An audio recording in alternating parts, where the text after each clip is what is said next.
सही है। क्वेश्चन लिखो तो बताओ। लिखो so that the points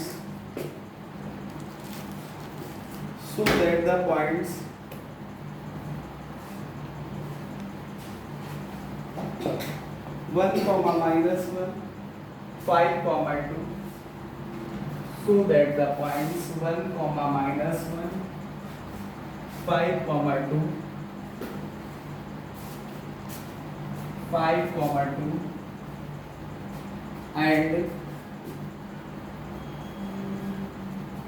9, 5 are collinear. 9, 5 are collinear. तो क्या कह रहे हैं कि सो दैट द पॉइंट्स, कौन से पॉइंट हैं? एक पॉइंट है 1, -1, अगला पॉइंट है 5, 2 और नेक्स्ट पॉइंट हमने आपको बताया है 9, 5। 9, 5 ये 3 पॉइंट हैं। अगर इनका नाम देना चाहो तो आप लेट कर सकते हो, मान सकते हो कि पहला पॉइंट ए है, दूसरा बी है, तीसरा सी है। ये पॉइंट कोलिनियर दिखाना है। क्या दिखाना है? कोलिनियर। सबसे पहले समझते हैं कि कोलिनियर की मीनिंग क्या होती है। जब तक आपको इनकी मीनिंग नहीं पता चलेगी उसका कोई मतलब नहीं निकल के आएगा। तो सबसे पहले आपको समझाते हैं कोलिनियर के बारे में। किसके बारे में? कोलिनियर के बारे में।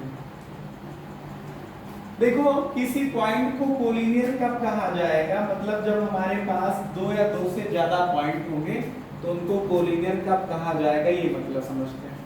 आपको मैं एक बात बताता हूँ, लीनियर का मतलब यहाँ लाइन से है, को का मतलब साथ साथ, मतलब अगर एक ही साथ साथ का मतलब एक ही लाइन से। तो अगर पॉइंट्स हमारे पास एक लाइन पे आएंगे तो कोलिनियर होंगे। अगर एक पॉइंट है तो इससे तो इनफाइनाइट लाइंस आप ड्रा कर सकते हो। 2 पॉइंट है तो उनको मिलाकर के एक लाइन ड्रा कर सकते हो।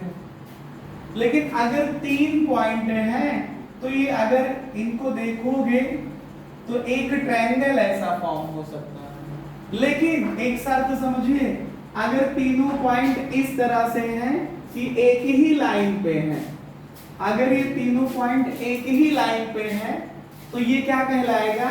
तब ये कोलिनियर कहलाएंगे। क्या कहलाएंगे? कोलिनियर कहलाएंगे। कोलिनियर कब कहलाएंगे? जब आर पॉइंट्स कहां पे होंगे? सेम लाइन पे होंगे। इसको बोलते हैं, कोलिनियर को हिंदी वाले पढ़ते हैं संरेखीय। वैसे संरेखीय का मतलब एक रेखा में या एक लाइन पे। तो मैंने यही बताया कि कोलिनियर का क्या मतलब है। अगर 2 से ज्यादा, क्योंकि 2 पॉइंटों को लेकर के तो आप एक लाइन बना सकते हो। अगर 2 से ज्यादा पॉइंट से केवल एक लाइन खींची जा सके, मतलब 3 या 3 से ज्यादा पॉइंटों से, 2 से ज्यादा का मतलब 3 या 3 से ज्यादा पॉइंटों से केवल अगर एक लाइन खींची जा सके, या यूं कहो कि 3 पॉइंट अगर एक लाइन पे होंगे तो तीनों पॉइंट क्या कहलाएंगे? कोलिनियर कहलाएंगे। अगर 3 points lies on a same line, if आप लोग इसको लिखना हो तो लिख सकते हैं, if all points, if given all points, मतलब more than 2 points। R points का मतलब more than 2 points, मतलब 2 से ज्यादा, तो 3, 4, 5, 6 जितने भी आप मानो। If given all points are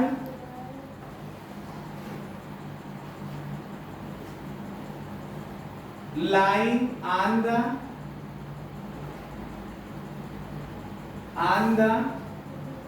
कहां पे बोलिए? Same line, then these points are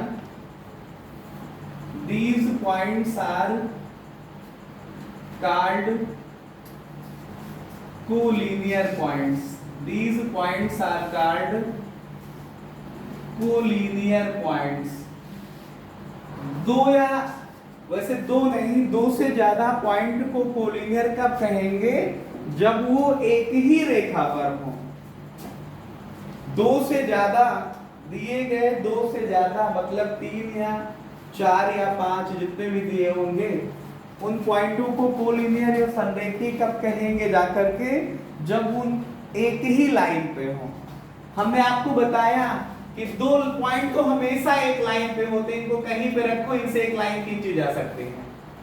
लेकिन 3 पॉइंट्स हैं, अगर ये ऐसे हैं तो आप बताइए क्या एक लाइन खींची गई?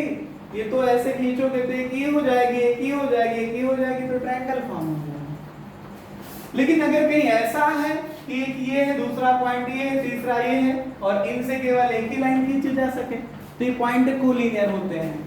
जब पॉइंट कोलिनियर होते हैं तो कोलिनियर को सॉल्व करने के मैं आपको मेथड बता दूं।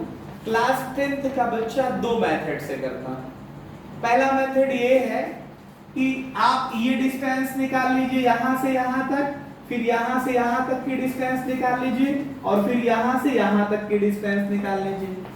अगर दो डिस्टेंस का समेशन तीसरे के बराबर है, दो को जोड़ने पे तीसरे के बराबर आ रहा है, तो इसका मतलब एक सीधी लाइन पे है। क्योंकि आप लोगों ने क्लास 9th में ट्रायंगल लेसन पढ़ा था, ट्रायंगल में पढ़ा था दो साइड का समेशन हमेशा तीसरे से ज्यादा होता है। तो अगर ट्रायंगल नहीं बन रहा तो इसका मतलब कोलिनियर है। तो अगर दो का समेशन तीसरे के बराबर आया तो कोलिनियर है।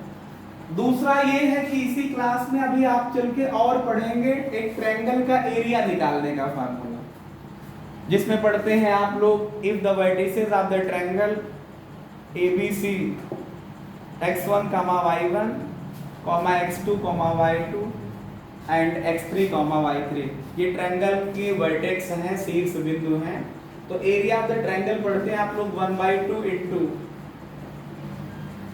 फिर पढ़ते हैं x1 into y2 minus y3 plus x2 into y3 minus y1 plus x3 into y1 minus y2, पूरे का मल्टीप्लिकेशन 1/2 से होगा। तो अगर ट्रायंगल नहीं बनेगा तो ये जो एरिया का ट्रायंगल का फार्मूला है, एरिया ऑफ ट्रायंगल की वैल्यू 0 हो जाएगी।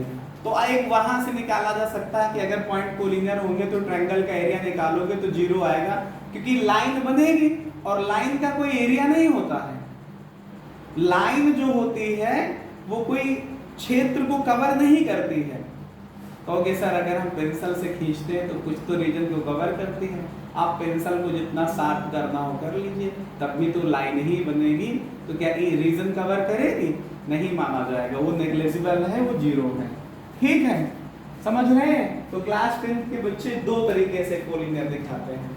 अभी आपकी शुरुआत है इस लेसन में, तो हम डिस्टेंस का यूज करके, डिस्टेंस फार्मूले का यूज करके, दूरी के सूत्र का प्रयोग करके हम कोलिनियर या संरेखी दिखाएंगे।